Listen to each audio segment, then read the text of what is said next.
জয়বাবু, আপনার নামে একটি অভিযোগ উঠে এসছে যে আপনার নাকি যে হোটেলটা আছে অবৈধ হোটেল, অবৈধ ব্যবসার সঙ্গে আপনি যুক্ত। এবং এটা অভিযোগটা উঠে আসছে আপনারই এলাকার থেকে, যেখানকার আপনি স্থানীয় বাসিন্দা, যেখানে আপনার পৌরসভা এলাকা, যেখানে আপনার ওয়ার্ড, সেখান থেকে অভিযোগটা উঠে আসছে। বিষয়গুলো যদি একটু খুলে বলেন, আপনি কি জানেন, কি বিষয়, বা আপনার ব্যবসা অবৈধ না বৈধ, সেটা নিয়ে একটু আমরা জানতে চাই। কেন সমাজ মাধ্যমে একটি বার্তা ছড়িয়েছে, আপনি নিশ্চয়ই শুনেছেন। বিস্তারিত যদি আমাদের একটু বলেন। ব্যাপারটা হচ্ছে, আমি নিজেও এটা সোশ্যাল মিডিয়ায় দেখেছি। সমস্যাটা দাঁড়িয়েছে 2019-20 সালে আমার হোটেল তৈরি হয়, কিন্তু হোটেলটা নিয়ে বড় ইস্যু না। ব্যাপারটা হচ্ছে, হোটেলের কি তথ্য আমি সেটা আজকে পুরো নদিয়াবাসী, কল্যাণী সাব ডিভিশনবাসী, হরিঙ্গাটাকে আমি পুরোটাই তুলে ধরবো, কারণ এতটাই আমার সৎ সাহস, অন্তত আমার চলার পথ আর ব্যবসায়িক নিয়ে। তো আমি দেখেছিলাম, দেখার পরে প্রথম ভেবেছিলাম যে এই অপপ্রচার অপবাদের উত্তর দিতে আমার নিজের কাছে একটা অস্বস্তি বোধ হচ্ছিল, কিন্তু পরে ভাবলাম যে না, এর একটা সৎ সাহস রেখে সৎভাবে মানুষের সামনে তুলে ধরা উচিত। অ্যাকচুয়ালি অনেক মানুষেরও হয়তো ইন্টারেস্ট বোধ থাকতে পারে যে অ্যাজ এ জয় ব্যানার্জি কোথা থেকে কিভাবে এই প্রোফাইলে এলো, তাদেরও জানাটা উচিত। আর যারা প্রশ্নগুলো করেছে আমি তাদেরকেও উত্তর দিতে প্রস্তুত। তো প্রথমে আমি একটু আসি,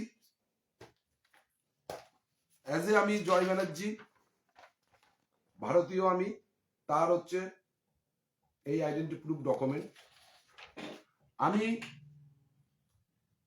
প্রথম যে ব্যবসা শুরু করি সেটা হচ্ছে 2003 সালে। আমার ব্যবসাটি ছিল গভর্নমেন্ট কন্ট্রাক্টর অ্যান্ড কর্পোরেটদের সাথে আমি এই ব্যবসাটা যুক্ত। তো ম্যাক্সিমাম আমি কনস্ট্রাকশন আর মেটেরিয়াল সাপ্লাই নিয়ে আমি ব্যবসাটাকে চালু করি। সেই ব্যবসা 2003 সালের পরে করতে গিয়ে আমি যখন করি, তার প্যান কার্ড হচ্ছে, এই হচ্ছে তার প্যান কার্ড।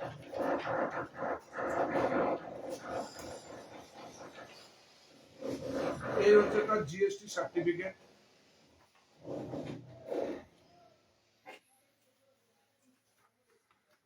এই হচ্ছে আইএসও ইন্ডিয়ান স্ট্যান্ডার্ড অর্গানাইজেশনের মধ্যে জয় ব্যানার্জি এস্টাবলিশমেন্ট আছে।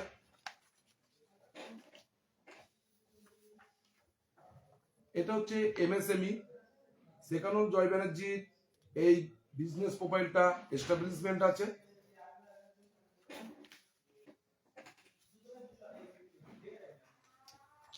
আমি যে এত বছর ধরে যাবৎ ব্যবসা করে এসছি বা ব্যবসা করি, তার লাস্ট যে ফিনান্সিয়ালের আমি যে আইটি রিটার্ন জমা দিয়েছি, এই তার কপি, যার ইয়ারলি টার্নওভার আছে, প্রায় 12 কোটি। যার আমার এই জয় ব্যানার্জি বিজনেস প্রোফাইলটাতে যার প্রফিট দেখানো আছে 38,63,382 টাকা পার ইয়ার, যার জন্য গভর্নমেন্টকে আমার ট্যাক্স দিতে হয়েছে 13,59,900 টাকা। এই তার ডকুমেন্টারি কপি। আমার লাস্ট 5 ইয়ার্সের চার্টার্ড অ্যাকাউন্টের তার সার্টিফাই কপির টার্নওভার আপনাদের সামনে তুলে ধরলাম। বর্তমানে আমার যা কাজ ওয়ার্কিং হ্যান্ড রয়েছে সেগুলোকে আপনাদের সামনে আমি তুলে ধরতে চাই। সেটি হচ্ছে, হরিঙ্গাটা মিউনিসিপ্যালিটিতে আমার নামে 3টি ওয়ার্ক অর্ডার নিয়ে প্রায় 5.5 কোটি টাকার উপরে আমার কনস্ট্রাকশনের অর্ডার রয়েছে, যার একটি 4.5 কোটি টাকার ওয়ার্ক অর্ডার আপনাদের সামনে আমি তুলে ধরলাম। আমি শুধু হরিঙ্গাটা বেসিক ব্যবসা করি না, আমি এই কন্ট্রাক্ট ব্যবসাটা, মানে গভর্নমেন্টের সাথে আমাদের যে ব্যবসা চলে, সেই ব্যবসাটা আমি বহু দূর যাবত করি। আমি মুর্শিদাবাদে করি, আমি শিলিগুড়িতে করি, আমি শালবনীতে করি। যার একটি কপি আপনাদের সামনে আমি তুলে ধরছি, সেটা হচ্ছে মুর্শিদাবাদের সাগরদিঘি একটা থার্মাল পাওয়ার আছে, সেখানে আমার সারা বছরের কাজ চলে। সেই থার্মাল পাওয়ারে আমার 50 থেকে 60 লক্ষ টাকার কাজ ওখানে পার ইয়ার চলে। তার একটি ডকুমেন্টারি কপি আপনাদের সামনে তুলে ধরলাম। আমাদের হরিঙ্গাটা ফার্মের নাম আপনারা অবশ্যই শুনেছেন, যেটা ধীরে ধীরে বিলুপ্তর পথে যাচ্ছিল। বর্তমান স্টেট গভর্নমেন্ট তাকে মৃতর থেকে ধীরে ধীরে বিভিন্ন ইউনিটের দ্বারা ছোট ছোট ইউনিট করে তাকে জীবিত করার জন্য আপ্রাণ চেষ্টা করে যাচ্ছে। তাতে আমি হরিঙ্গাটাবাসী হয়ে আমি বর্তমান গভর্নমেন্টের প্রতি অশেষ ধন্যবাদ এবং আমরা কৃতজ্ঞ। সেইখানের বিভিন্ন যে ইউনিটগুলো বর্তমান সরকার মমতা ব্যানার্জির স্বপ্নের ইউনিটগুলোতে যে ম্যান পাওয়ার মানে কর্মসংস্থানের যে জায়গা সৃষ্টি হয়েছে, সেই কর্মসংস্থানের জায়গাতে যে টেন্ডার করা হতো, সেই টেন্ডারে সারা ভারতবর্ষব্যাপী কর্পোরেট এবং যত প্রপার্টারশিপ ফার্ম আছে তারা কিন্তু অ্যাটেন্ড হতো। সেই টেন্ডারে ইন্টারভিউ নেওয়া হয় ফার্স্ট, তারপরে তার টেকনিক্যালি ডকুমেন্টারি অনলাইনে অ্যাপ্লাই করতে হয়, সেখানে মার্কস কোড হয়, তার রেট কোড হয়, সেখানে যে সাকসেস হয় তবেই তাকে দেওয়া হয়। তো এই ইউনিটগুলো শুধু হরিঙ্গাটা ফার্ম না, এগুলো কল্যাণীতে রয়েছে, গভর্নমেন্টের এই এআরডির আন্ডারের শালবনীতে আছে, গাজলে আছে, শিলিগুড়ি, মাল্লাগুড়ি, মাটিগাড়া সব জায়গায় আছে। তার ইন্টারভিউ করে টেন্ডার অ্যাটেন্ড করে গভর্নমেন্ট আমাকেই সেখানে সিলেকশন করেছে। সেখানে আমি 4টি বছর ধরে কাজ করি। তার ওয়ার্ক অর্ডার কপিগুলো আপনাদের সামনে আমি তুলে ধরছি।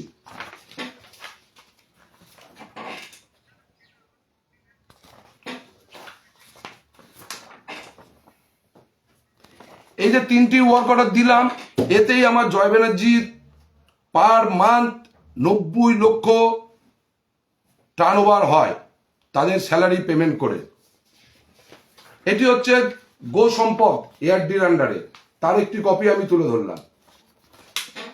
আপনারা জানেন বাংলার ডেয়ারি স্টেট গভর্নমেন্ট একটি ডেয়ারি ইউনিট খুলেছে, হরিঙ্গাটা প্ল্যান্টে সেটা হয়েছে। সেইখানকার যত টেকনিক্যাল পার্সন, যত অ্যাসিস্ট্যান্ট ম্যানেজার, সেগুলোতেও আমি টেন্ডার অ্যাটেন্ড করে আমি পেয়েছি। তার ওয়ার্ক অর্ডার কপি আমি এগুলো আপনাদের সামনে তুলে ধরলাম।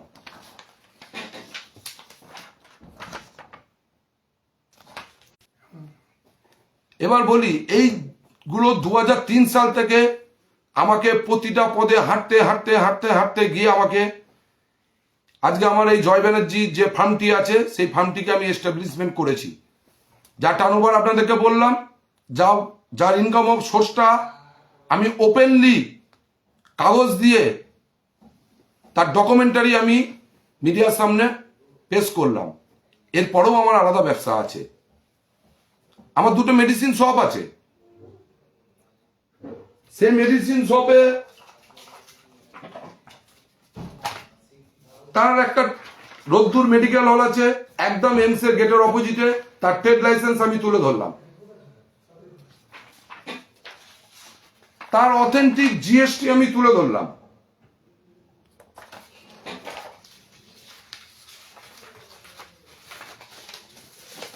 তার রিটেল এবং হোলসেল বিজনেস, তার ড্রাগ লাইসেন্স ওয়েস্ট বেঙ্গল গভর্নমেন্টের থেকে দেওয়া, সেই কপি আমি আপনাদের সামনে তুলে ধরলাম। আমার আরেকটি প্রথম মেডিসিন শপ, যেটা হরিঙ্গাটা মিউনিসিপ্যালিটির আন্ডারে পড়ে, 6 নম্বর ওয়ার্ডে 7 নম্বর মার্কেটে, তার ড্রাগ লাইসেন্স আপনাদের সামনে আমি তুলে ধরলাম। এই রোদ্দুর মেডিকেল হল, এই রোদ্দুর মেডিকেল হলের টার্নওভার আছে ইয়ারলি 2 কোটি টাকা।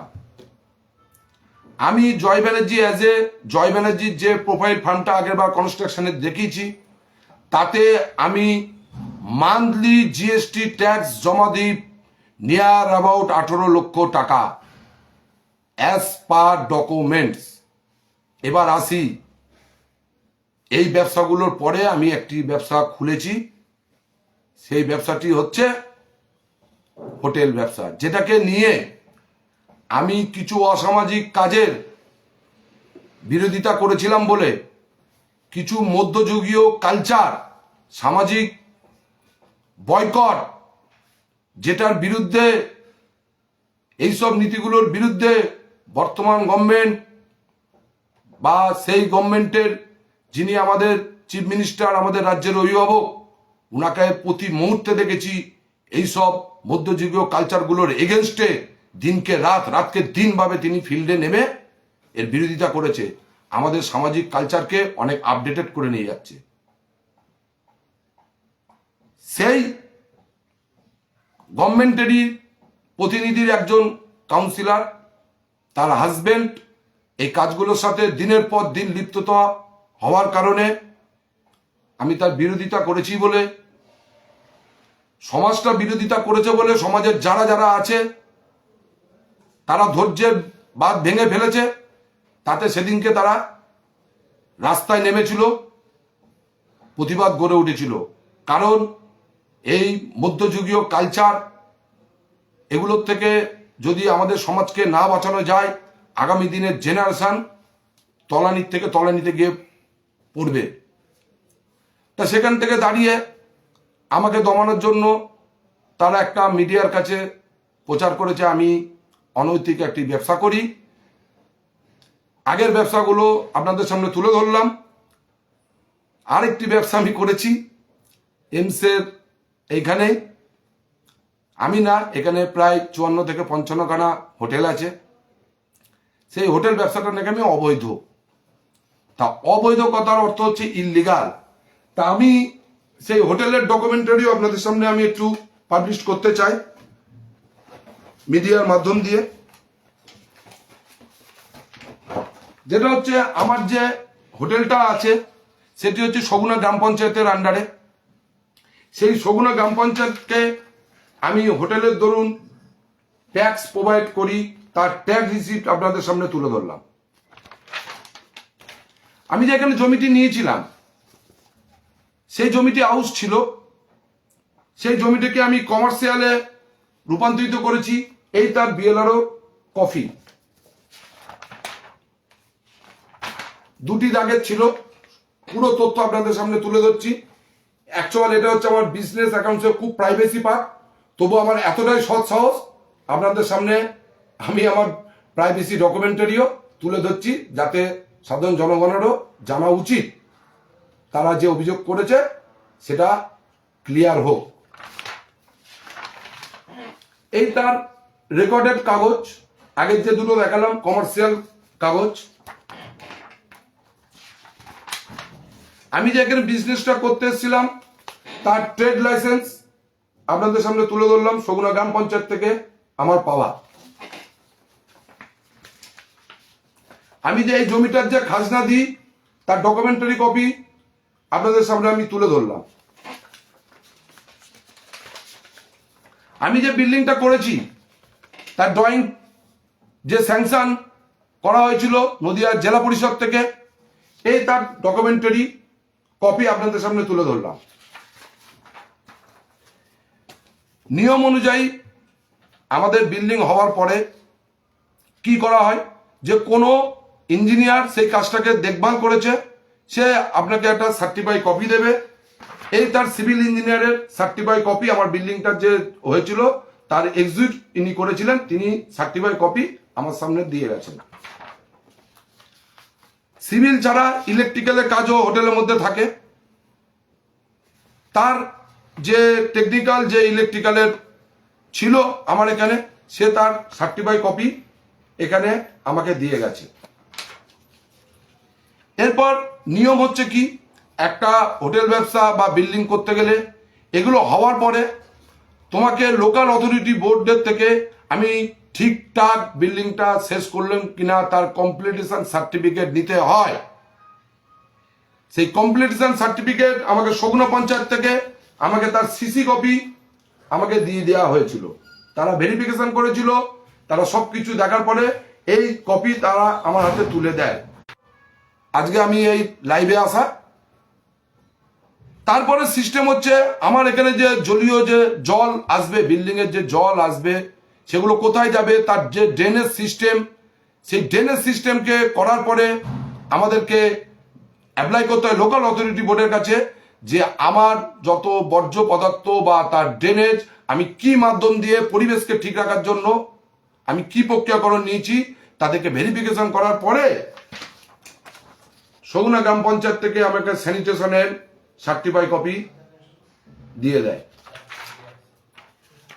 আমি হোটেল ব্যবসাটা খুলেছি, হোটেল ব্যবসা খুলতে গেলে সেটা সিস্টেমেটিক ভাবে চলছে কিনা সেটার জন্য লোকাল অথরিটি বোর্ডের কাছ থেকে আমাকে নো অবজেকশন সার্টিফিকেট নিতে হয়।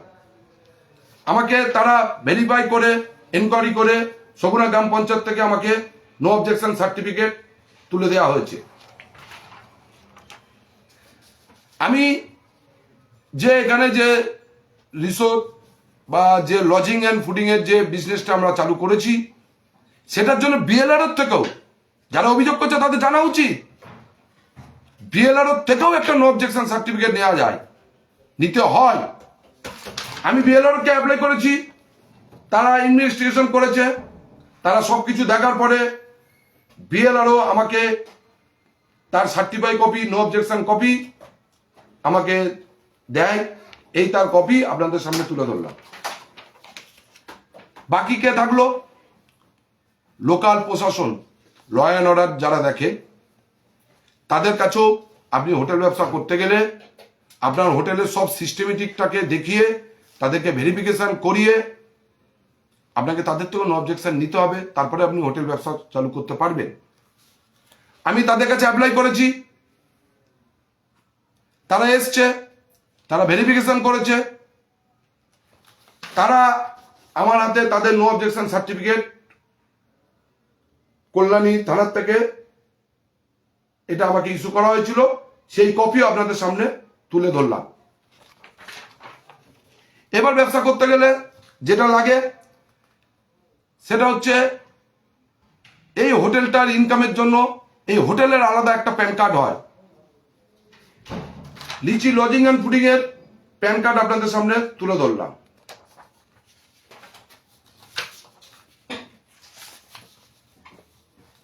এরপরে আমরা ব্যবসার কি জিএসটি, গুড অ্যান্ড সার্ভিস ট্যাক্সের কর দিতে হয়, যেটা না হলে কোনো ব্যবসায় চলতে পারে না। তার কপি আপনাদের সামনে তুলে ধরলাম, লিচি লজিং অ্যান্ড ফুডিং এর জিএসটি কপি আপনাদের সামনে তুলে ধরলাম। এরপরে কি আছে? হোটেল ব্যবসা করতে গেলে তোমার হোটেলের চারপাশে মানুষ বসবাসযোগ্য কিনা, তারা এসে বসবাস করবে, তারা এসে ডাক্তার দেখাতে যাবে, কেউ ট্রাভেলিং এর জন্য আসবে, তারা বসবাসের যোগ্য কিনা তার জন্য পলিউশন সার্টিফিকেট করতে হয়। শুধু হোটেল না, একটা হসপিটাল করতে গেলে, একটা স্কুল করতে গেলে, একটা নার্সিংহোম করতে গেলে, একটা ফ্যাক্টরি করতে গেলে পলিউশন কাগজ হচ্ছে মাস্ট বি। যারা অভিযোগ করছে তাদের হয়তো এই নলেজগুলো নেই, তবু আমি আপনাদের কাছে West Bengal pollution control board থেকে অরেঞ্জ ক্যাটাগরিতে আমার হোটেল লিচিকে পলিউশন সার্টিফিকেট ইস্যু করা হয়েছিল, তার কপি আপনাদের সামনে আমি তুলে ধরলাম। এরপরে একটা হোটেল ব্যবসা করতে গেলে কি লাগে, যে আমি সেখানে থাকবো তার নিরাপত্তাটা কি। নিরাপত্তা বলতে যদি কোনো ফায়ার সিস্টেমের কিছু প্রবলেম হয় তাহলে আমার জীবন বিপদমুখী হতে পারে, তাতে তোমার সেফটি কি আছে, যেটা কিন্তু ডিএম থেকে শুরু করে সবাই এটাকে ফলো করবে। তো আমি অ্যাপ্লাই করেছি, আমার হোটেলে পুরোটাই তার সিস্টেমেটিক করা আছে। তার জন্য fire safety certificate fire brigade office থেকে আমাকে ইস্যু করা হয়। এই তার ডকুমেন্টারি কপি আপনাদের সামনে তুলে ধরলাম। আমার এখানে শুধু লজিং এর ব্যবস্থা না, আমার এখানে ফুডিং এর ব্যবস্থা আছে, রেস্টুরেন্ট আছে, রুমে যারা থাকছে তাদের রুমেও খাবারের সার্ভিস আছে। তার জন্য হোটেল ব্যবসার নিয়ম অনুযায়ী ফাসাই লাইসেন্স বের করতে হয়। এই গভর্নমেন্ট অফ ওয়েস্ট বেঙ্গল আমাকে তার ফাসাই লাইসেন্স ইস্যু করেছিল, তার কপি আপনাদের সামনে আমি তুলে ধরলাম। এবার আসছে ডিএম সাহেব আমাদের জেলা শাসক, তিনি ওভারঅল লাইসেন্সগুলো দেখার পরে আপনার হোটেলটা অরিজিনাল বৈধ, তার জন্য একটা সরাই লাইসেন্সের সার্টিফিকেট কপি ইস্যু করে। এই হচ্ছে তার সার্টিফিকেট কপি। এবার বলি, আমরা এখানে যত হোটেল আছে, আমাদের এখানে একটা অ্যাসোসিয়েশন আছে। এই অ্যাসোসিয়েশনের সভাপতি হচ্ছেন হারু ঘোষ। এখানে 54টা হোটেল আছে, তার সম্পাদক আমি। তো এখানকার হোটেল অ্যাসোসিয়েশন এই আমার হোটেল সংলগ্নেই একটি মন্দির নির্মাণ করেছে, সার্বিক সব গ্রাম সবার উদ্দেশ্য করেই। এখান থেকে আমাদের হোটেল অ্যাসোসিয়েশন থেকে আমরা শুধু এখানে ব্যবসাটা শুধু করতে আসিনি, আমরা এখানে বিভিন্ন সামাজিক কাজ করি, যা এখানকার লোকাল লোকেরা জানে, এখানকার গ্রামে জানে, এমন অনেক মিডিয়াও জানে। এখানে প্রশাসনের থেকেও মন্দির উদ্বোধন করা হয়েছিল। যদি এখানে অবৈধ কাজ করা হতো তাহলে এখানে সকাল থেকে রাত্রির পর্যন্ত এখানে পুজো আচ্ছা চলে। এখানে শীতকালে আমাদের হোটেল অ্যাসোসিয়েশন থেকে বিভিন্ন গ্রামের যারা নিডেড তাদেরকে আমরা কম্বল দান করেছিলাম। আমরা বছরে এখানে এই মন্দিরের উপলক্ষ করে এখানকার গ্রামের মানুষদেরকে আমাদের বছরে 4 থেকে 5 বার করে তাদের মুখে আমাদের অন্ন তুলে দিই। আমরা এখানে ডিক্লেয়ার করা আছে, যেসব মেধাবী স্টুডেন্ট যারা তাদের বাড়ির আর্থিক দুরবস্থার জন্য তার মেধাকে ফুটিয়ে তুলতে পারছে না, তাদের দিকে আমাদের দুহাত বাড়ানো আছে। তারা আসে, আমরা তার মেধাকে উপরে তোলার জন্য, বহিঃপ্রকাশ হওয়ার জন্য যতটা দরকার আমরা ততটাই হাত কিন্তু বাড়িয়ে দিই। আগামী দিন আমাদের আরো একটা প্রোগ্রাম রয়েছে, ব্লাড ডোনেশন ক্যাম্প। তো সব থেকে বড় ব্যাপার হচ্ছে, যদি আমার হোটেল নিয়ে বলি, যেহেতু আমার হোটেল নিয়ে বলেছে, আমার হোটেলে যদি অবৈধ কাজ চলতো তাহলে এই লিগাল ডকুমেন্টারিগুলো আমি আপনাদের সামনে শো করতাম না। আমার এখানে, তারপরেও আপনাদেরকে বলি, আমার এখানে 5 থেকে 6 জন মেল ডক্টর, ফিমেল ডক্টর, তারা মান্থলি হিসাবে ভাড়া থাকে। এমনকি বিগত 6 মাস ধরে, উনি আজকের ডেটে চলে গেছে, আমাদের সম্মানীয় মন্ত্রী রতিন ঘোষ মহাশয়ের এক ভাইজি, তিনি এখানে গাইনো ডক্টর হিসেবে যোগদান করেছিলেন। তিনি 6 মাস ধরে আমার এই হোটেলে মান্থলি হিসেবে ছিল, এমনকি পরিবারের মতন ছিল। সে এখানকার খাবারটাও কিন্তু এখান থেকে খেত।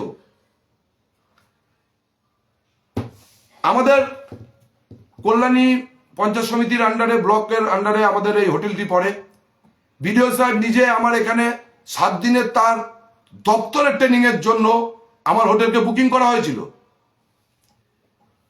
তাদের লোক 20খানা রুম, মিটিংটা কিন্তু আমাদের কনফারেন্সেই হয়েছিল। তারা কিন্তু এখানে খাওয়া দাওয়া করেছিল। যদি আমার হোটেলে অবৈধ কাজ চলতো, নিশ্চয়ই কোনো ভিডিও, নিশ্চয়ই কোনো এরকম ডক্টর নার্স আমার এখানে এসে তারা বসবাস করতো না। এই তার বিলিং কপি, আমরা ভিডিওকে যে বিল করেছিলাম তার জিএসটি সহ যে বিলের কপি আপনাদের সামনে তুলে ধরলাম। হরিঙ্গাটা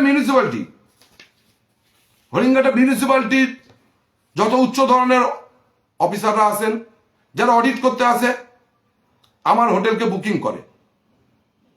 তাহলে আমার হোটেলে যদি অবৈধ কাজ হতো, তারা কিন্তু 1 ঘন্টার জন্য এখানে তারা থাকতে পারতো না। এই তার হরিঙ্গাটা মিউনিসিপ্যালিটিকে আমি বিল পুট করেছিলাম, এই তার কপি আপনাদের সামনে তুলে ধরলাম। এবার বলি, যত হাই প্রোফাইল মন্ত্রী, লিডার যারা এখানে রাজ্যের দায়িত্বে আছে, দেশের দায়িত্বে আছে, তারা এখানকার কোনো সভা করতে আসলে প্রশাসন থেকে আমার পাশে সোনার বাংলা, রয়্যাল বেঙ্গল, কৌস্তব থেকে শুরু করে এরকম 15 থেকে 20টা হোটেলকে আমরা তাদেরকে রুম দিই। প্রতিটা মুহূর্তে আমরা আমাদের এখানে বিভিন্ন ফ্যামিলি তারা এইমসের এখানে ডাক্তার দেখাতে আসে, তারা পর্যন্ত আসে। হ্যাঁ, আমরা হোটেল চালাই অ্যাজ পার গভর্নমেন্টের রুলস ওয়াইজ করে চালাই, আমরা বুক ফুলিয়ে চালাই, আমরা 5-6 কোটি টাকার প্রজেক্ট ওপেন বার করে চালাই, আমরা সুপ্রিম কোর্টের অর্ডার নিয়ে চালাই। সুপ্রিম কোর্টের যা অর্ডার আছে অ্যাজ পার গভর্নমেন্টের যা রুলস আছে সেটাকে ফলো আপ করে চালাই। আরো আমি একটা জিনিস দেখাতে চাই কিভাবে সেটাকে আমরা ফলো আপ করি।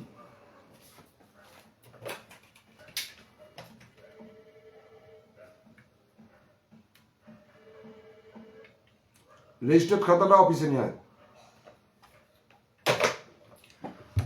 গভর্নমেন্টের রুলস ওয়াইজ করে কোনো গেস্ট আপনার হোটেলে আসলে তার অথেন্টিক ডকুমেন্টারি আমরা নিই, তাদের ফটো তোলা হয়, তাদের রেজিস্টার খাতায় সই করতে হয়, তাদের ডিটেলস লেখা হয়। এমনকি যদিও কেউ কোনো যদি আন্ডার এজের কারুকে নিয়ে আসে, আমরা তার অথেন্টিক ডকুমেন্টারি না নিয়ে আমরা করি না। এই আপনাদের সামনে তুলে ধরলাম আমাদের রেজিস্টার্ড খাতা। এই খাতাটি সারা ভারতবর্ষে প্রতিটি হোটেলে পাবেন, কিন্তু এটি হচ্ছে একটা প্রশাসনিক খাতা যার টোটাল ডকুমেন্টারি আজকের ডেটে আমার হোটেলে কে কে এলো, কোথা থেকে এলো, সেটাকে নিয়ে আমাদের প্রশাসনের কাছে জমা দিতে হয়। এটা সারা ভারতবর্ষে এই নিয়ম আছে, আমরা সেই নিয়মকে ফলো করে চলি। এমনকি প্রশাসনের কাছে আমরা পরের দিন গিয়ে তার ডকুমেন্টারি জমা করে দিয়ে আসি। আমার হোটেলে একটা ডিপার্টমেন্টাল স্টোর খোলা হয়েছে, টাইপ অফ শপিং মল টাইপের, নিচে বেসমেন্টে গ্রোসারির মাল এখানে হয়। আগামী 1-2 দিনের মধ্যে সেখানে আমি গভর্নমেন্টেরই আবার একটা লাইসেন্স পাচ্ছি। তো যেখানে একটা সাধারণ পাবলিকের আচরণ, যেখানে ডাক্তার নার্সদের আচরণ, যেখানে পুলিশ প্রশাসনের আচরণ, যে কোনো গভর্নমেন্ট আধিকারিকদের আচরণ চলে, সেখানে আমার জানা নেই তাদের কাছে কিভাবে প্রমাণিত হলো আমি অবৈধ ব্যবসা করি।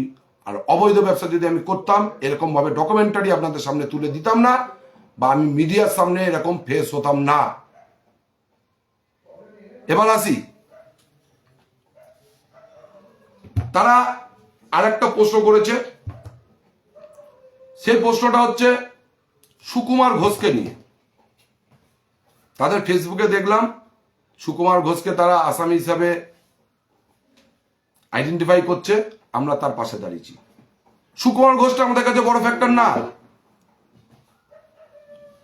সুকুমার ঘোষের প্রোফাইল ঘাটা নিয়েও আমাদের বড় ফ্যাক্টর না। সে যদি তার প্রোফাইল খারাপ হয়ে থাকে, পুলিশ আছে, প্রশাসন আছে, সে তার কর্মের যদি কোনো ইললিগাল কাজ করে থাকে, সে প্রশাসন আছে, প্রশাসন সেটাগুলোকে দেখে নেবে। আমাদের প্রশ্ন ছিল অন্য জায়গায়। আমাদের প্রশ্ন ছিল আজকের ডেটে আমরা কোন সমাজের জায়গায় এসে অবস্থান করছি, মধ্যযুগীয়। আমি ধরে নিতে পারি আমি সবার ভালো পাত্র হতে পারবো, এটা ভাবাটাই আমাদের মূর্খ। আমার কোনো ব্যক্তিকে ভালো নাই লাগতে পারে, আমি সেই ব্যক্তির সাথে যোগাযোগ নাই করতে পারি, তাকে আমি ইগনোর করতেই পারি, কিন্তু তাকে আমি সামাজিক বয়কট করার অধিকার, ক্ষমতা, সমাজ, আইন কেউ আমাকে দেয়নি।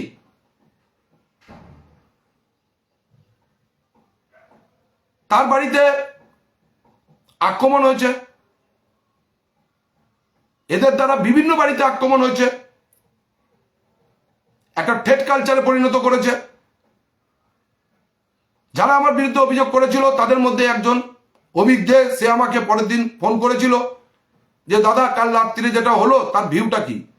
আমি তাকে বলেছিলাম সুকুমার বলে না, এখানে সুকুমারের জায়গায় রাম সাম যদু মধু যেই হতো, এরকম পরিস্থিতি হলে আমি বেরিয়ে আসতাম, আমি একা হলেও বেরিয়ে আসতাম।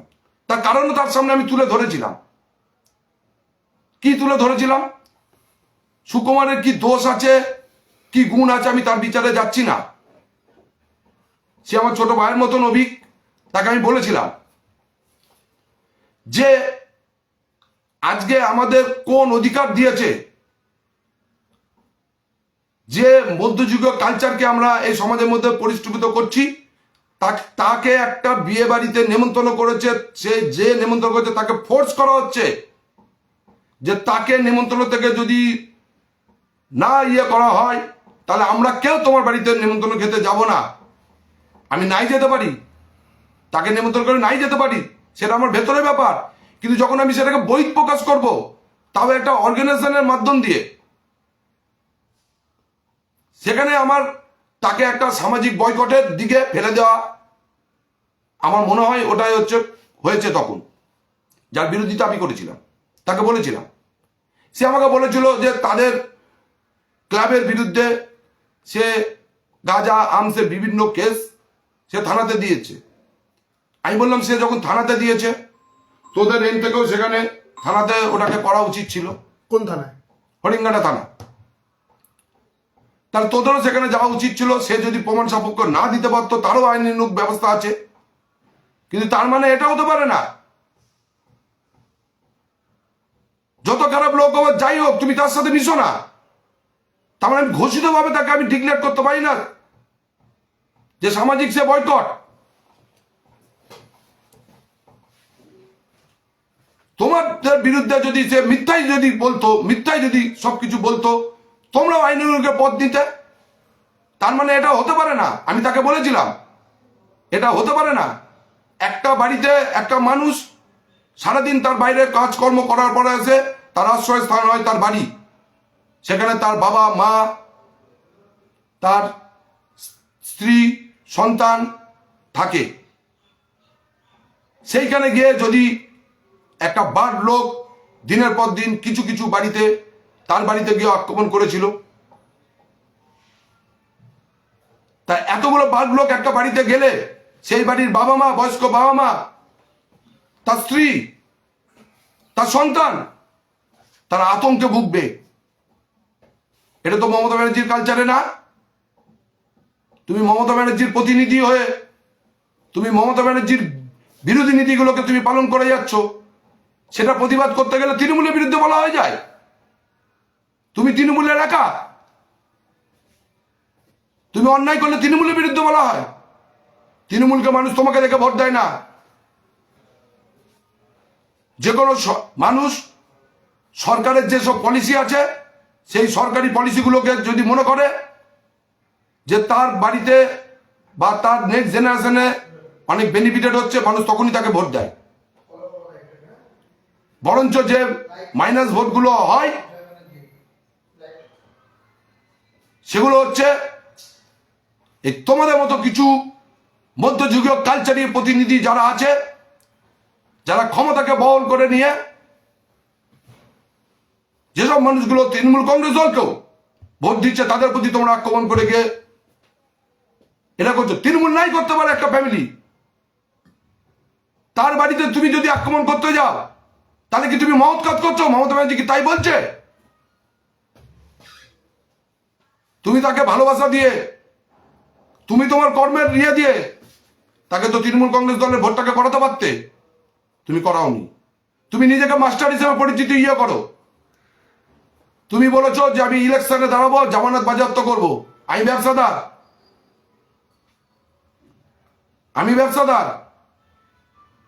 আমি রাজনীতিতে নামতে যাইনি। আমার কোনো পদ নেওয়ার কোনো ইচ্ছা বোধ নেই। 2008 সাল থেকে আমি তৃণমূল কংগ্রেসের লিডারদের সাথে আমি মিশেছি। আমার ওই ধরনের ইচ্ছা বোধই নেই। আমার দুটো ইচ্ছা বোধ, আমি ব্যবসা করব, সেই ব্যবসাতে আরো 50টা ফ্যামিলির কর্মসংস্থানের জায়গা হবে, তারা তাদের সংসারকে চালাবে, আমাদের রাজ্যের ইকোনমিক্সটা বাড়বে। আমি তাই করেছি। আমার এই হোটেল, আমার এই দোকান, আমার যে জয় ব্যানার্জি বিজনেস প্রোফাইলে 50টা ফ্যামিলি তারা কাজ করে, তাদেরকে কর্মসংস্থানের জায়গা আমি করে দিয়েছি। করোনা পিরিয়ডের সময় ব্যবসা থমকে দাঁড়িয়েছিল, একটা কর্মচারীকে কিন্তু আমি বিতাড়িত করিনি। যার ডকুমেন্টারি কপি হিসাবে আপনাদেরকে দেখাতে পারি, যার ডকুমেন্টারি আমি আপনাদের সামনে তুলে ধরতে পারি।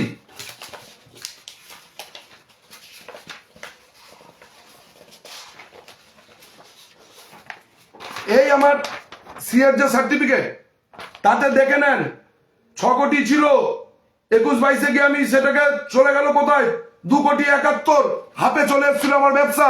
তার ডকুমেন্টারি আমি ওপেন তুলে দিলাম, যেগুলো আমার প্রাইভেসি ডকুমেন্টারি। তবু কিন্তু আমি একটা কোনো আমার ওয়ার্কারকে কখনো আমি বিতাড়িত করিনি। এটা আমার নীতিতে লাগে, এটা আমার নৈতিকতায় লাগে। আমার সংসার যদি, আমার বাড়ির মা বাবা বউ বাচ্চা যদি খেতে পারে, আমার তাদেরকেও করতে হবে, কারণ তাদের কর্মের দ্বারা আমার কিন্তু ব্যবসা দাঁড়িয়ে রয়েছে। আপনি নিজেকে মাস্টারমশাই হিসেবে পরিচিতি করেন, আপনি আমার ব্যাচেরই স্টুডেন্ট, হরিঙ্গাটা বাসীও জানে যে আপনার পড়াশোনার কোয়ালিটিটা কত দূর।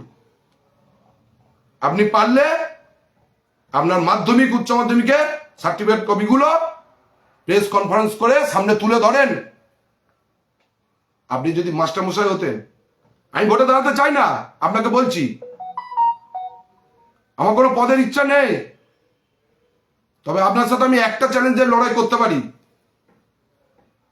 সেটা হচ্ছে সামাজিক নৈতিকতার চ্যালেঞ্জে।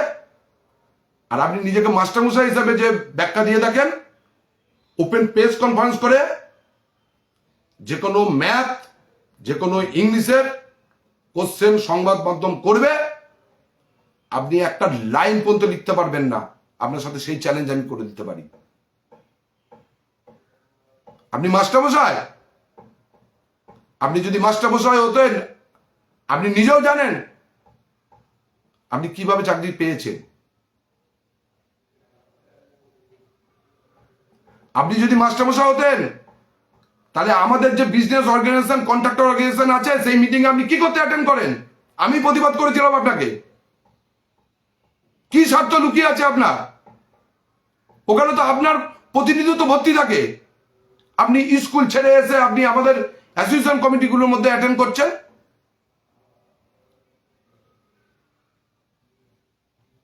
আপনি মাস্টারমশাই, যিনি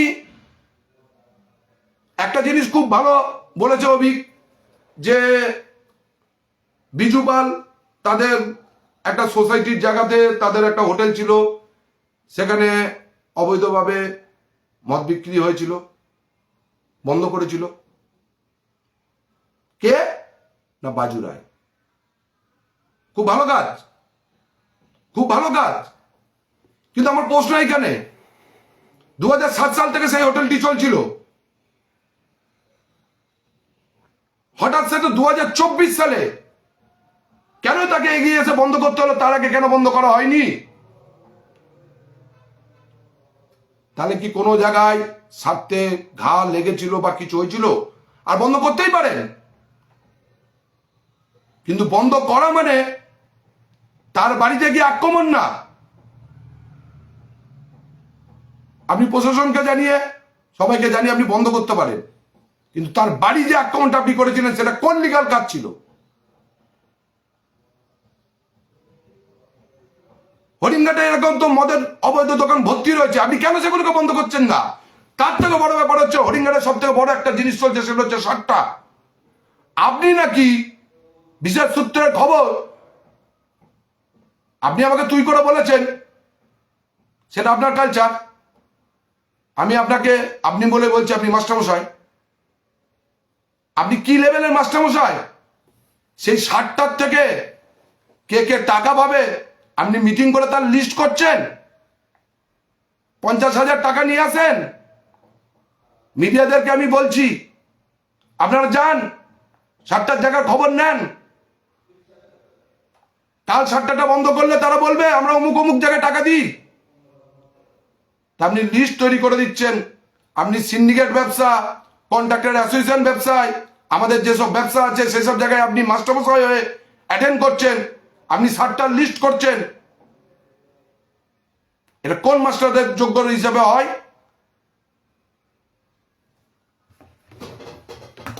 আমি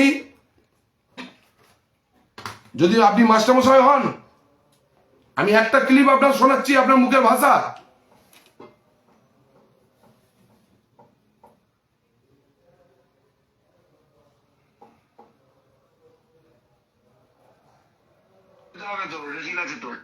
আমার মেয়ের পরীক্ষা আছে।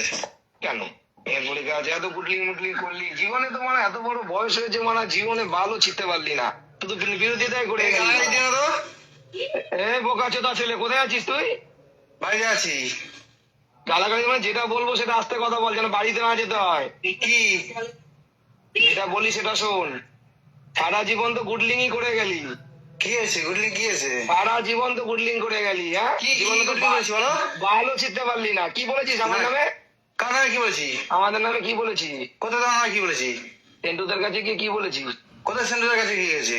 হ্যাঁ, গিয়েছিস কথা কি বলেছি না? এই গলা আস্তে কথা বল।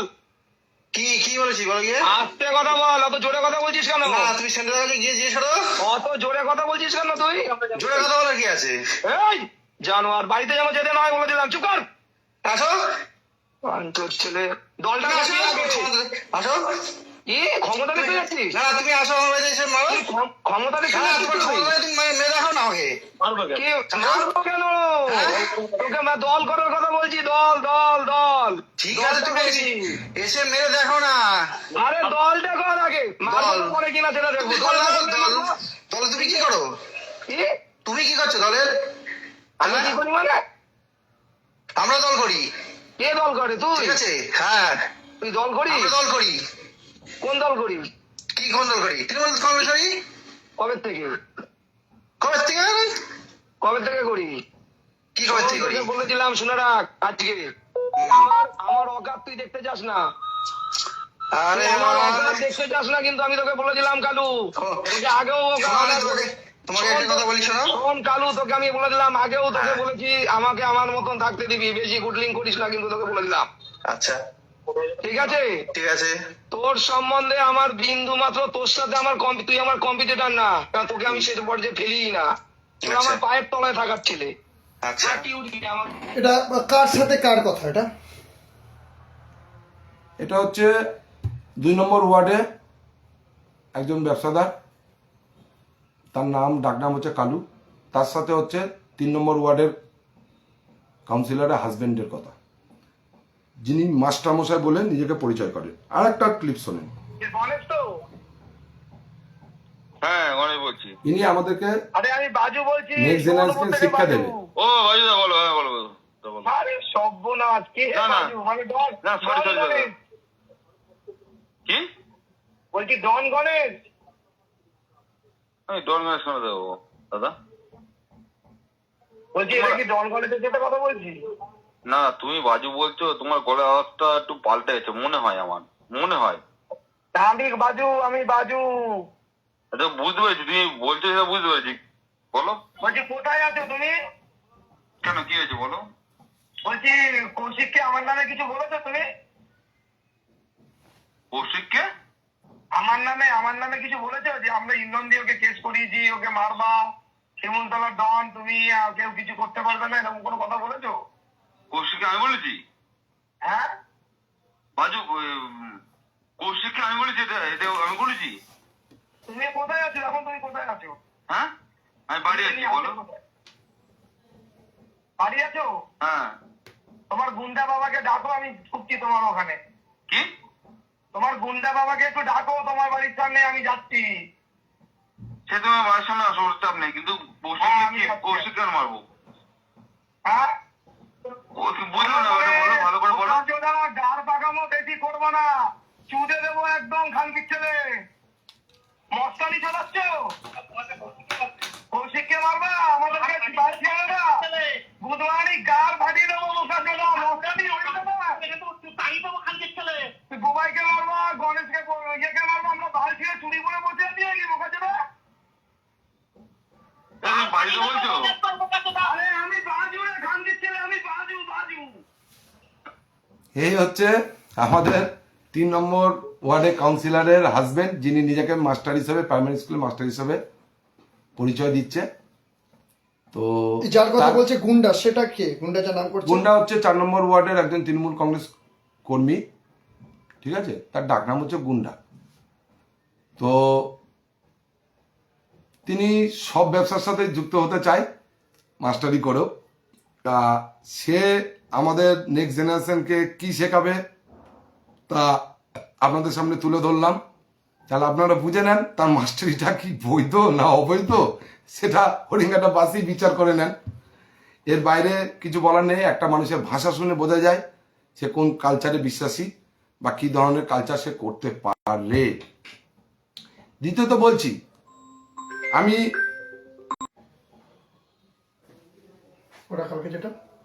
ওরা কালকে যেটা বাইট দিয়েছে, তো আমার মনে হয়েছে সেই বাইটগুলোর উত্তর দিতে। তা সেই বাইটে দেখেছিলাম তার পাশে একজন বয়স্ক লোক বসেছিলেন, তিনি হচ্ছেন তারক শাহ। আমি কাকা বলে ডাকি তাকে রেসপেক্টও করি। তো সেই ব্যক্তিটি তার বাবার বয়সী, বাজু রায়ের বাবার বয়সী।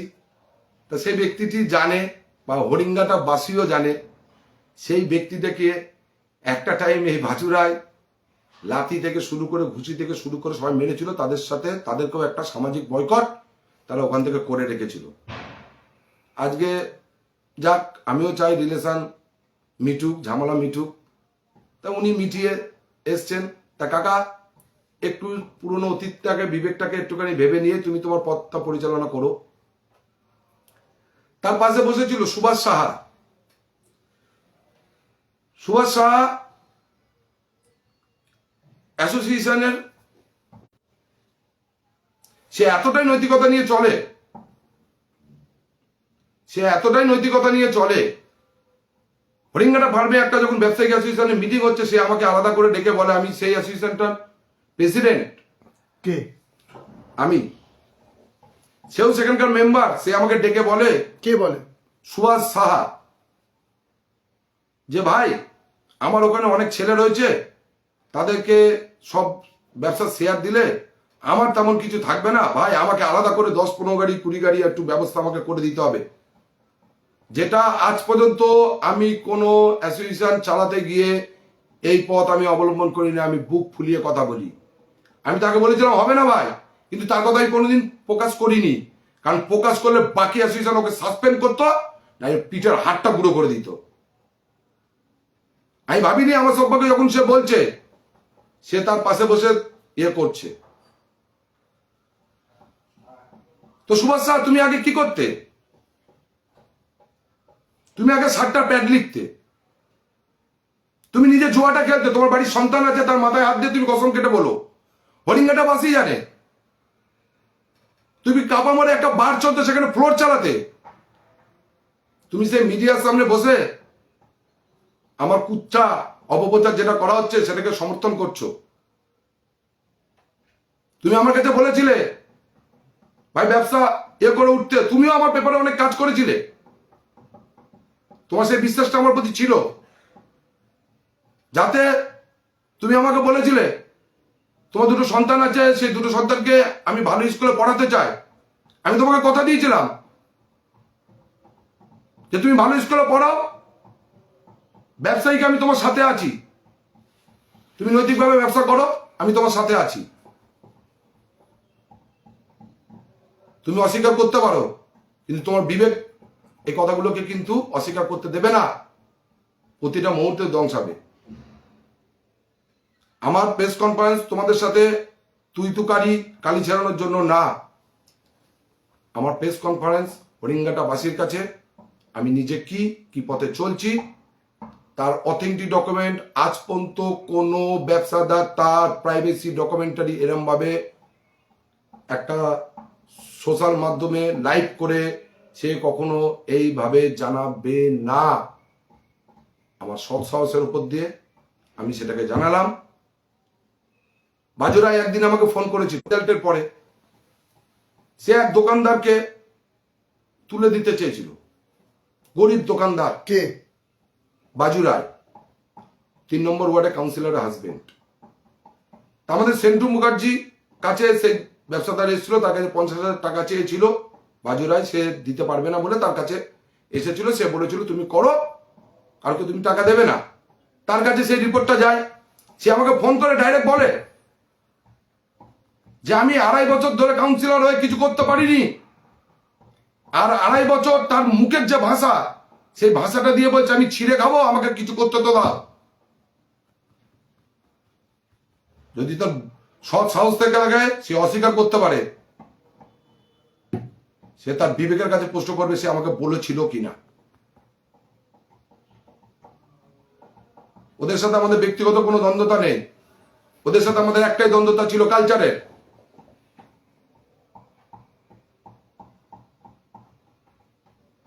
তোমরাও আমাদের কম্পিটিটর না,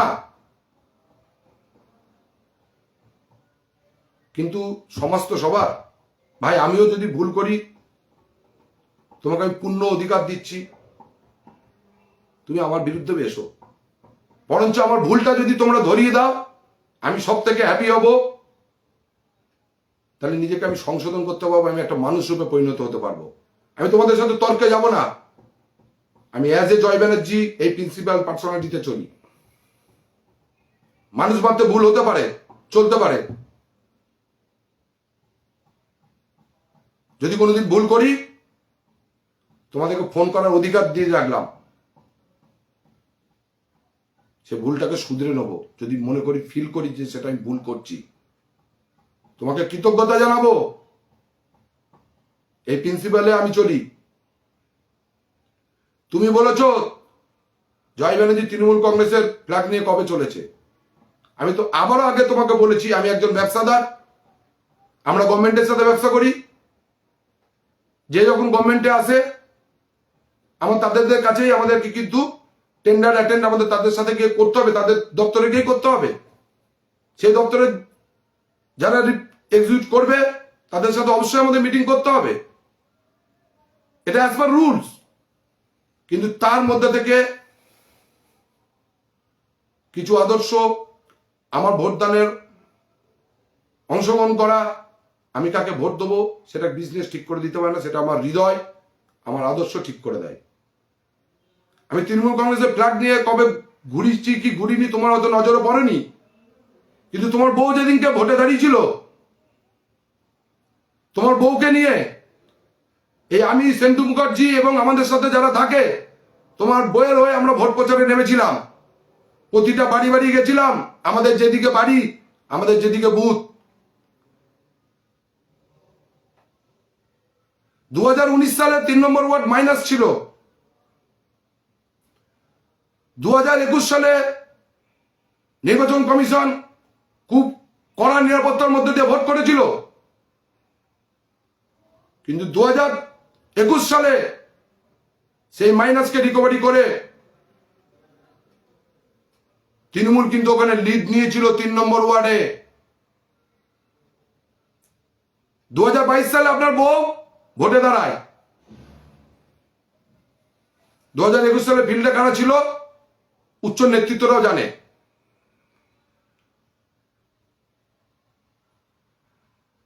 তোমার বউ 2022 সালে ভোটে দাঁড়ায়, আমাদের কাছে এসেছিলে। আমি একজন ব্যবসাদার, ফ্ল্যাগ কাজে নাও নিতে পারি, কিন্তু তোমার বউয়ের হয়ে, তৃণমূল কংগ্রেসের হয়ে আমি কিন্তু বাড়ি বাড়ি প্রচারে গেছিলাম, অস্বীকার তুমি করতে পারবে না। একটা বড় মিছিল করা হয়েছিল, সেখানেও আমি অংশগ্রহণ করেছিলাম।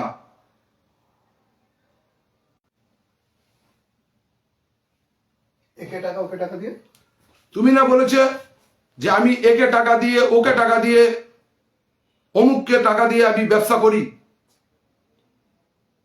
তো বাজুরাই, তোমাকে তাহলে একটা প্রশ্ন করি, আমার দোতলায় বসে 20,000 টাকা তুমি নির্বাচনের জন্য আমার থেকে নিয়ে গেছিলে, আমি তোমাকে খুশি মনে দিয়েছিলাম, ওটা তোমার বউয়ের জন্য দিইনি। তোমার বউ তৃণমূল কংগ্রেস, তোমার বউ তৃণমূল কংগ্রেস থেকে দাঁড়িয়ে ছিল বলে আমি তোমাকে টাকাটা দিয়েছিলাম, একটা দল হিসাবে আমি তুলে দিয়েছিলাম। তুমি এখনো এত বড় ওয়াকাত লিডার হবনি, আমার এই বিজনেস প্রোফাইলকে তুমি হেল্প করতে পারবে। তবু আমার লিগাল বৈধ কঠোর পরিশ্রমের থেকে 20,000 টাকা তোমার হাতে আমি তুলে দিয়েছিলাম। তুমি অস্বীকার করতে পারবে? তার বিনিময়ে তোমার কাছে কি আমি কিছু চাইতে গেছিলাম? নিজের ক্যারেক্টারের সাথে অন্যের ক্যারেক্টারটাকে জড়িয়ে ফেলো না। তুমি মাস্টার মশাই হলে তোমার ভাষা এগুলো হতো না।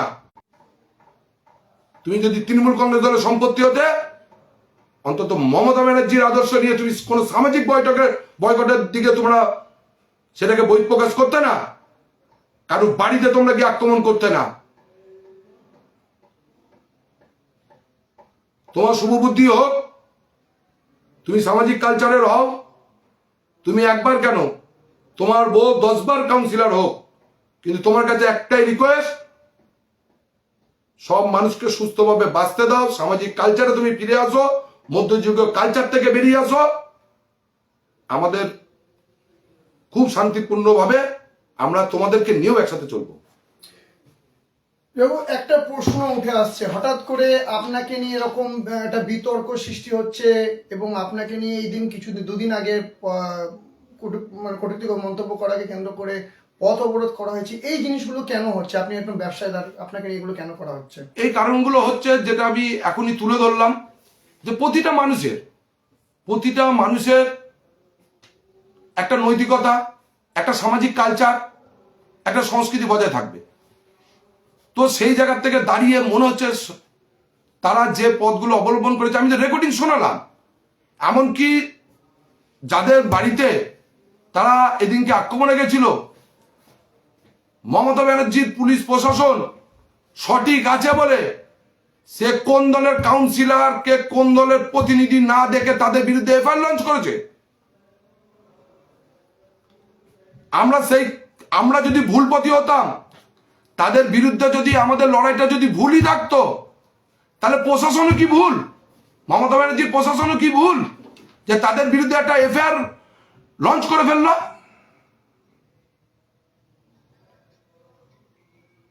সে তো ভুল হতে পারে না। এরা নাই বলতে পারে আমাদের সাথে ওদের ইগো আছে বা এই আছে, হ্যান আছে, ধ্যান আছে। আমি ওদেরকে নিয়ে ওই সামনে কোনো গুরুত্বই দেখি না। তা কেউ কমপ্লেন করলো, কেউ সামাজিক তাদের বিরুদ্ধে আন্দোলন করলো, হতে পারে নাই তাদের এগেন্স্ট নিয়ে, তাহলে প্রশাসনও কি ভুল? আমরা এই সামাজিকতা, যে কালচার, যে মধ্যযুগীয় কালচার, এইসবের বিরোধিতার আমরা সেদিনকে বহিঃপ্রকাশ করেছিলাম সারা হরিঙ্গাটাবাসী।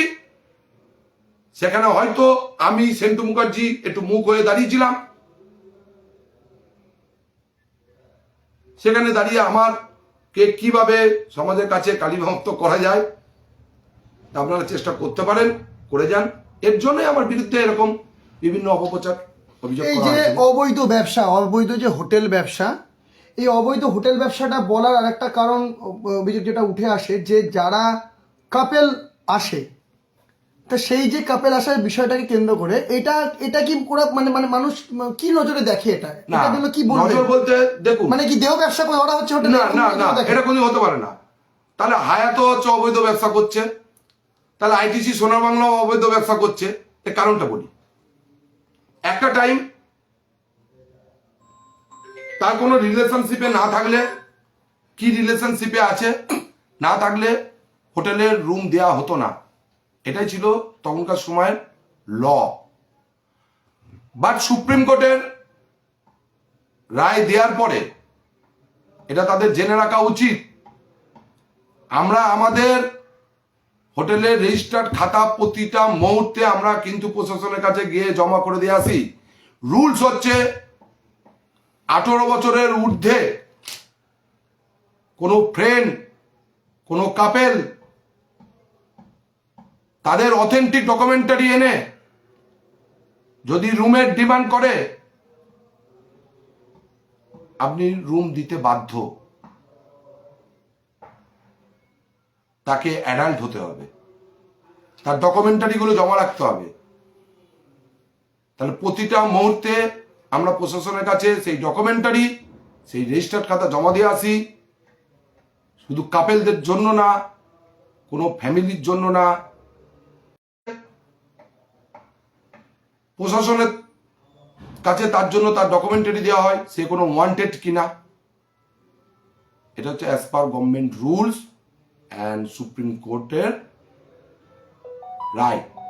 তাহলে এই যে হোটেলে যে রুমগুলো দেওয়া হয়, এই যারা যে আসে মানে কাপেল, যারা এই যে হোটেলে যারা রুম নিয়ে আসছে, কাপেলেরা যখন আসছে, যেটা আমার বক্তব্য ছিল, একটু ইন্টারনেটের সমস্যার জন্য, সার্ভার ইস্যুর জন্য সমস্যাটা হলো। তো যারা এই যে রুম নিতে আসছে, তারা তো কাপেল আসছে, তা কাপেলের মধ্যে মেল আর ফিমেল আসছে। এবার মেল আর ফিমেল যখন আসছে, তখন মানুষের চোখের মধ্যে একটা দৃষ্টি আকর্ষণ হচ্ছে যে মেল আর ফিমেল এসছে। তো সেই জায়গায় যদি মেলটা যখন মুখটা ঢেকে আসছে বা কোনো কিছু হচ্ছে, এটা একদম, আমি একটা এরিয়া পার্সনে আপনাকে নাম করলাম, জিজ্ঞাসা করছি, ওপেন জিজ্ঞাসা করছি, তখন জায়গা বলা হচ্ছে যে এই লিচি হোটেলে মধুচক্রের ব্যবসা হচ্ছে বা দেওয়ার ব্যবসা হচ্ছে। এটাকে কি বলবেন, এটা নিয়ে কি বলবেন, যেটা নিয়ে অভিযোগ উঠে আসছে? মধুচক্র ব্যবসা, দেহ ব্যবসা, এই জিনিসটা হচ্ছে আলাদা জিনিস। এই জিনিসটা হচ্ছে যে প্রিমিসে এই ব্যবসাটা চলে, তার কখনো এইসব ডকুমেন্টারি গুলো থাকবে না। এইসব ডকুমেন্টারি যেসব জায়গায় রয়েছে, মানে ওয়েস্ট বেঙ্গল গভর্নমেন্ট যেখানটাতে হোটেল ব্যবসা চালানোর জন্য এটা পারমিশন দিয়েছে, এই টোটাল লাইসেন্স গুলোকে কি রিনিউ করতে হয়। এমনকি তারা যখন তখন এখানে বিচরণ করতে পারে। যেসব জায়গায় দেহ ব্যবসা বা মধুচক্র বলা হয়, সেসব প্রিমিস গুলোতে আপনি এই ধরনের লাইসেন্সকে পাবেন না।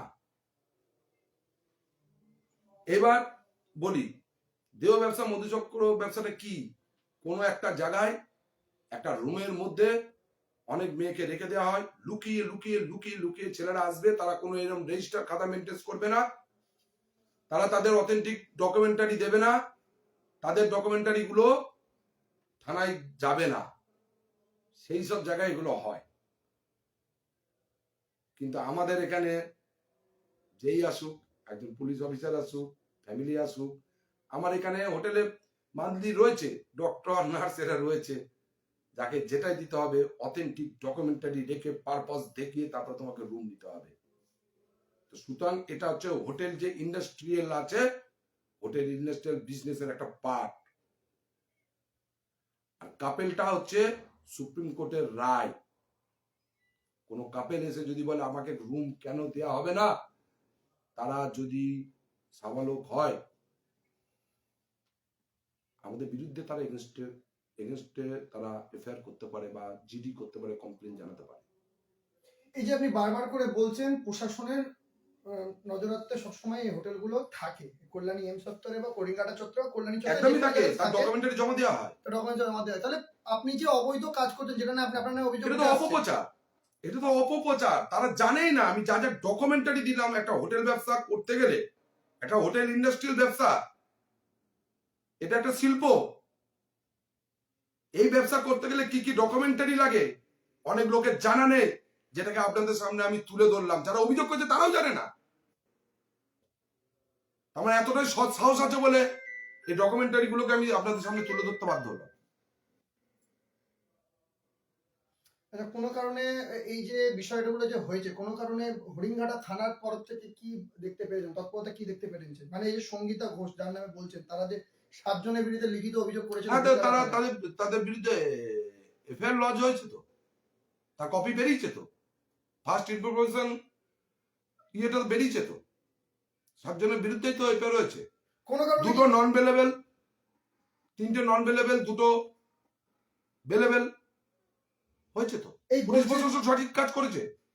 এই যে বলছেন যে জানে না, কোনো পক্ষপাতী তো করেনি পুলিশ প্রশাসন। এই যে বলছেন যারা জানে না যে হোটেল ব্যবসাটা অরিজিনালি কি বা সিস্টেমেটিক কি বা কোনো কিছু, তাহলে কি হোটেল ব্যবসা যেসব ব্যবসায়ীরা করবে, তাদের কি কোনো রকম ভাবে এরকম অবৈধ ব্যবসা বলে সমাজ মাধ্যমে প্রচার করা হবে? না না, এটা যারা মধ্যযুগীয় কালচার বা যারা আপডেট না, যারা আইন সম্পর্কে জানে না, তারা এগুলো বলবে।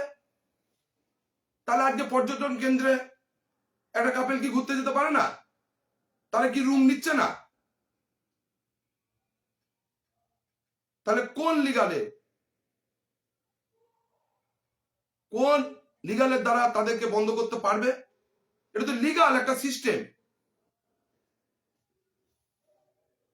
এবার শুধু কাপেলকে নিয়ে তোলা হচ্ছে কেন? শুধু এখানে ফ্যামিলি আছে, এখানে আমি বারবার বলছি ডাক্তার নার্সরা মান্থলি ভাড়া থাকে, এখানে গভর্নমেন্টের আমি তুলে ধরলাম, গভর্নমেন্ট এখানে আমাদের রুম নেয়, তারা এখানে কনফারেন্স করে।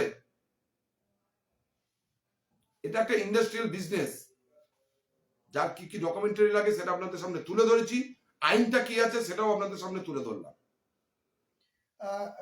কোন এই যে রায় রোড হরিণঘাটা রাজ্য জাতীয় সড়ক গত দুদিন আগে অবরোধ করেছিল স্থানীয় বাসিন্দারা, সেটার কারণ কি ছিল? সেটার কারণ ছিল আমরা ওই ফ্যামিলিটার পাশে দাঁড়িয়ে ছিলাম, নির্দিষ্ট সুকুমার ঘোষের পাশে না, সঙ্গীতা ঘোষের পাশে না। সে ফ্যামিলির প্রতি যে মধ্যযুগীয় যে একটা কালচার ফোর্স করা হয়েছিল, সেই মধ্যযুগীয় কালচারের ফোর্সটার এগেনস্টে আমরা দাঁড়িয়েছিলাম। তার জন্য আমরা আইনানুগ যে ব্যবস্থা হয় আমরা প্রশাসনের দ্বারস্থই হয়েছিলাম।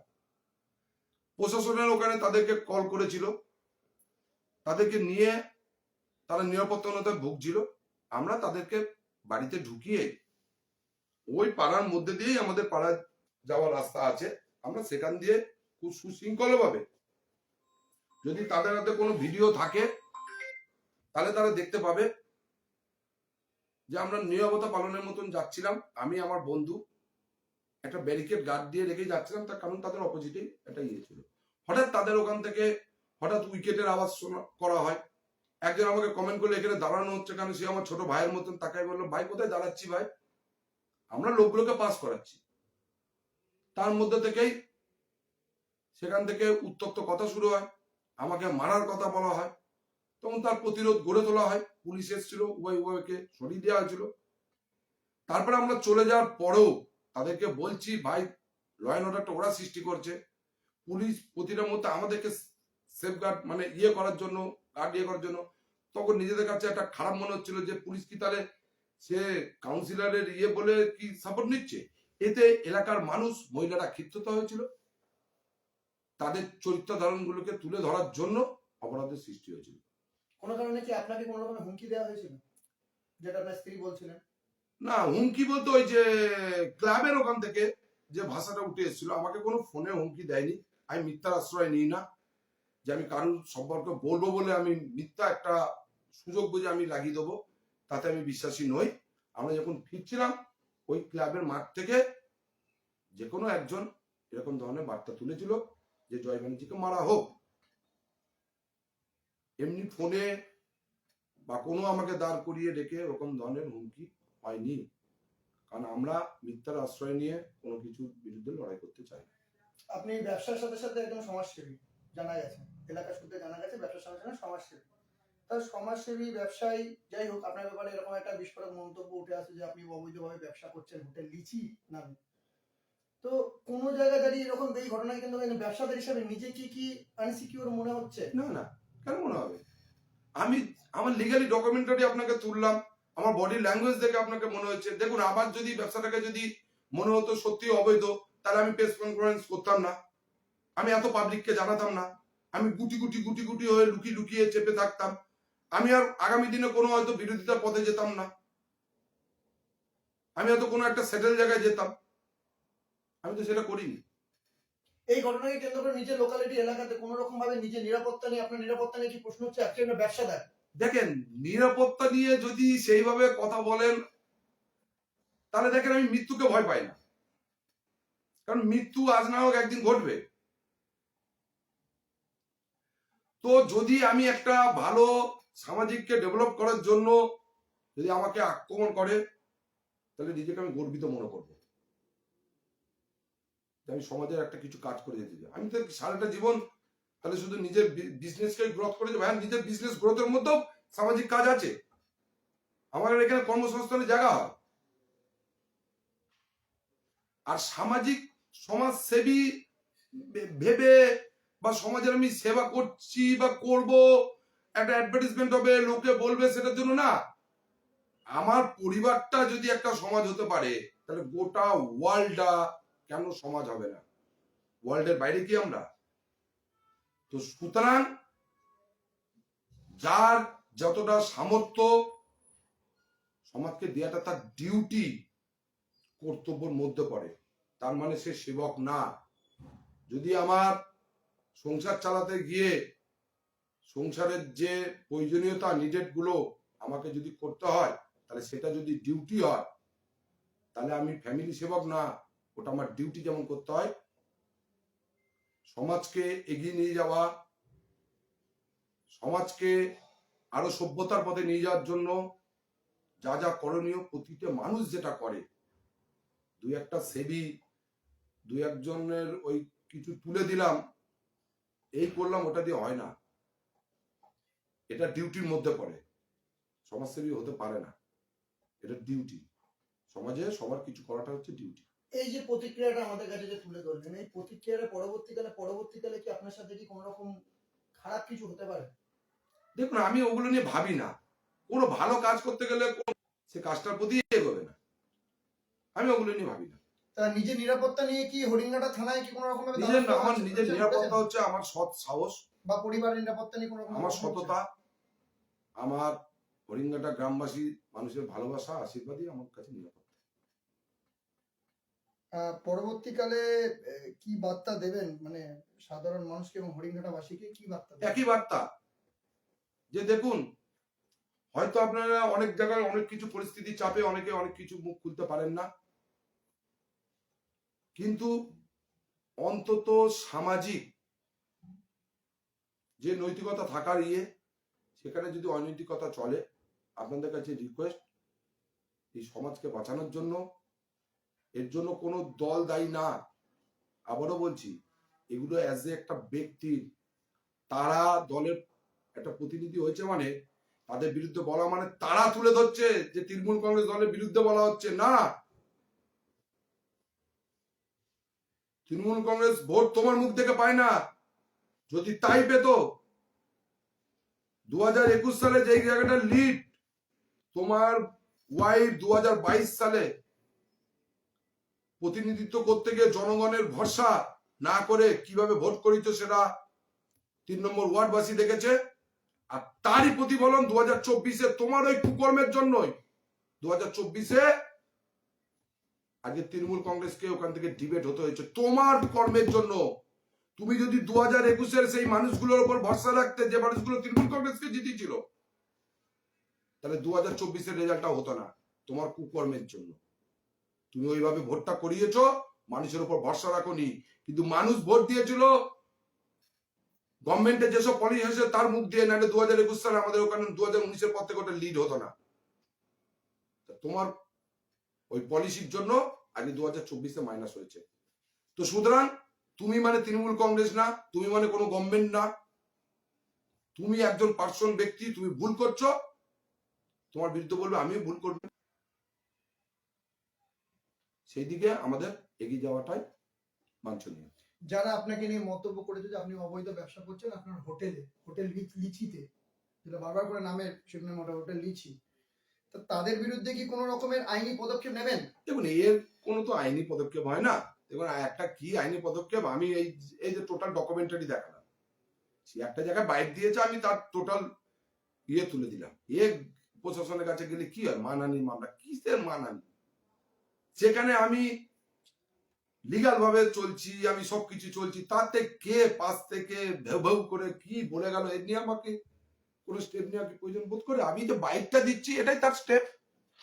আমি যে টোটাল হরিঙ্গাটা বাসীর কাছে আমার যে ডকুমেন্টারি তুলে ধরছি, সেটাই হচ্ছে আমার স্টেপ। আপনাদের এমস চত্বর এলাকায় কোনো অবৈধভাবে ব্যবসা বা হোটেল না, কোনো রকমের ব্যবসা হয় না? না, হতে পারে। এখানে বিভিন্ন হোটেলে ডক্টর, নার্স এরা মান্থলি ভাড়া থাকে, তারা এমস এর ভেতরে জানা থাকে, আমাদের এইসব হোটেলগুলোতে বেশি থাকে। যদি তাই চলতো তাহলে তারা গিয়ে অনেক আগে প্রশাসনের কাছে কমপ্লেন জানাতো। আজ পর্যন্ত যারা এখানে বসস্থান করে, নার্স, ডক্টর, বিভিন্ন এমস এর যারা এমপ্লয় আছে, তারাই আগে গিয়ে করতো। আর সব থেকে বড় ব্যাপার হচ্ছে, যাদের এইসব ডকুমেন্টারি থাকবে তারা কোনোদিন ওই ব্যবসাটা করতেই পারবে না। তাহলে যারা আপনাকে নিয়ে মন্তব্য করছে তাদেরকে কি আহ্বান দেবেন আরো বেশি করে মন্তব্য করার জন্য? না, কেন তাদেরকে বেশি করে, এখন তার থিঙ্কিং কে তো চেঞ্জ করার জন্য তো আমি দায়িত্ব নিয়ে বসে নেই। সে যদি তার বিবেক থেকে যদি সে নিজেকে থিঙ্কিং